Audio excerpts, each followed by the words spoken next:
En este segmento del programa conversamos con Miguel Ángel Santos. Él es investigador principal del Centro para el Desarrollo Internacional de la Universidad de Harvard, además profesor adjunto del IESA y PhD en Economía de la Universidad de Barcelona. Profesor, estamos agradecidos porque nos permita compartir con usted parte de su tiempo para hablar de un tema que es fundamental en este momento donde Venezuela está en la agenda pública no solamente del hemisferio, sino del mundo entero. Y precisamente para hablar de un tema y ponerlo en perspectiva, como lo es la economía socialista versus la economía liberal.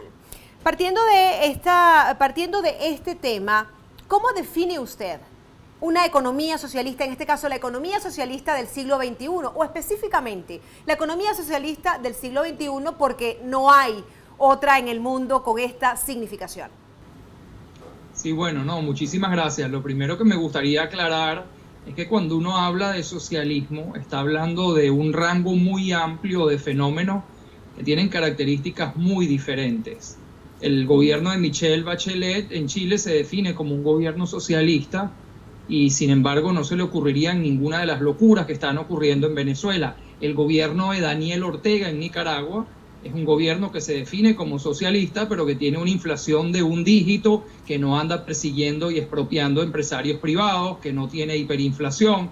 Entonces, aún casos que a nosotros nos parecen relativamente cercanos a nosotros, como Bolivia, Nicaragua, Ecuador, en ninguno de esos lugares los socialismos del siglo XXI están teniendo las consecuencias devastadoras de Venezuela. Lo que ha ocurrido en Venezuela, el socialismo, como lo percibe el gobierno de Venezuela, en realidad no es del siglo XXI, se parece muchísimo más al socialismo que fracasó en la Unión Soviética, al socialismo que fracasó en Cuba.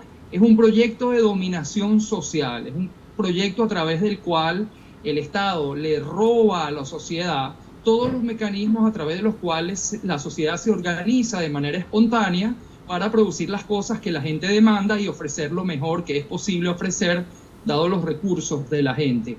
Le roba esos recursos y se convierte en un gran planificador central y en un gran asignador de riquezas, y el resultado venezolano muestra qué tan catastrófico puede ser robarle a la sociedad los mecanismos a través de los cuales la sociedad se organiza de manera espontánea. El socialismo venezolano está todo basado en la idea de que tú no eres nadie y no puedes soñar si no cuentas con el gobierno.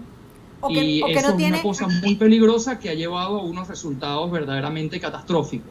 El Estado se abroga la capacidad de decisión porque considera que el ciudadano no tiene valga la redundancia, la capacidad para tomar decisiones sobre lo que es bueno o malo, o sobre aquello que le va a proveer bienestar y prosperidad.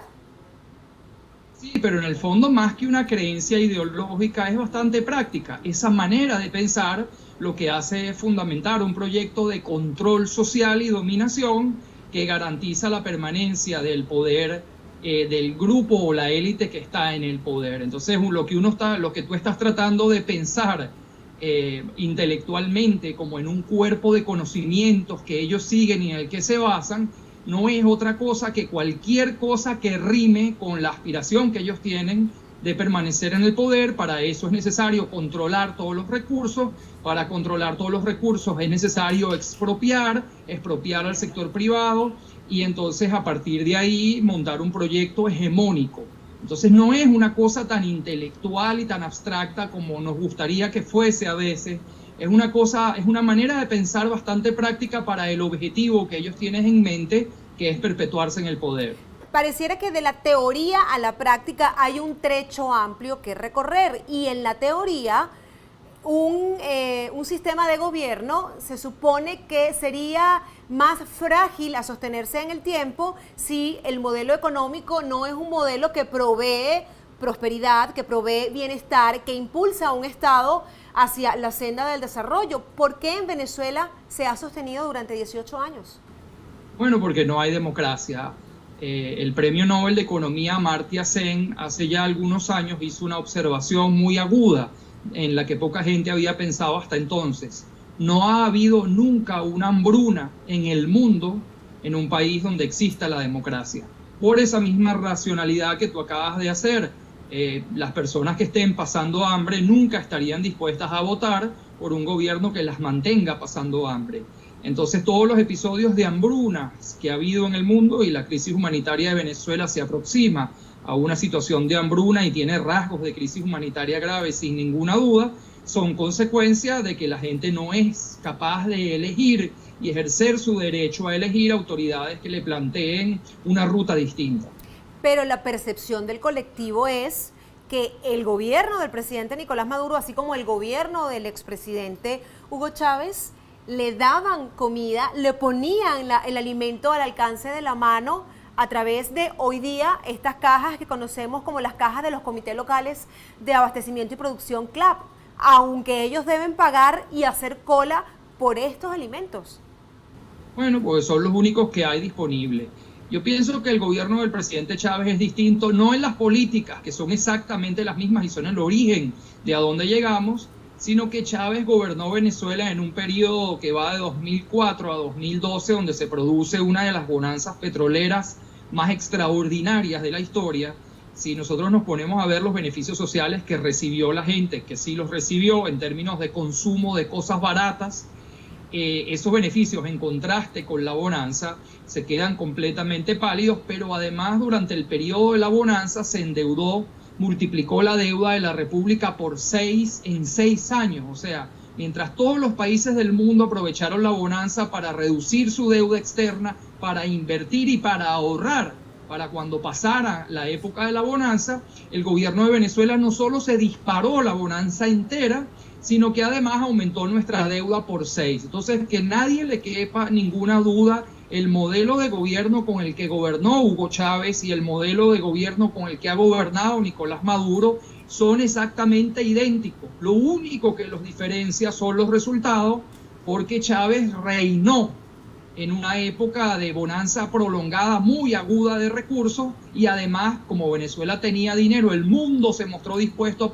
a prestarle a Venezuela, y así se generó una ilusión de armonía, una capacidad de consumo que no tenía nada que ver con nuestra capacidad de producción. En paralelo, el gobierno fue expropiando los medios de producción, fue persiguiendo multinacionales fuera del país, fue persiguiendo talento y profesionales venezolanos hasta que se fueron del país, y fue agrupando parcelas de control hasta que se volvió el dueño de la economía. Y cuando bajaron los precios del petróleo y nadie nos quiso prestar, lo único que nos ha quedado es reducir las importaciones desde 66 mil millones de dólares que tuvo Hugo Chávez el año que ganó las elecciones presidenciales del 2012 a 13 mil millones de dólares que va a hacer este año, pero ya no hay nadie que produzca lo que ya no podemos importar, y entonces el país ha caído en una completa ruina. Son dos sets de políticas idénticos con resultados diferentes porque hubo contextos diferentes, pero en esencia es la misma idea y el mismo objetivo. Le voy a dejar una pregunta planteada antes de ir a la pausa, profesor. El modelo socialista del siglo XXI, como lo han definido sus autores intelectuales, ha fracasado. Esto no lo digo yo y puede que no lo diga buena parte de los críticos al gobierno. Lo dicen simplemente los indicadores económicos, los indicadores macroeconómicos. ¿Cuál es, además de estas consideraciones que usted ha hecho, las que tienen que ver con la persecución del aparato productivo privado, la reducción de la actividad privada, estos elementos que diferencian esto que se llama el socialismo del siglo XXI con otras economías socialistas, no solamente las latinoamericanas que usted mencionó, como el caso de Chile, Bolivia, Ecuador, sino de otras que han transitado un camino más avanzado, como es el caso de las economías socialistas de Europa? ¿Lo conversamos a la vuelta o ahora? Sí, lo conversamos a la vuelta. Estamos en esta entrevista con el profesor Miguel Ángel Santos. Él es investigador principal del Centro para el Desarrollo Internacional de la Universidad de Harvard. Ya volvemos.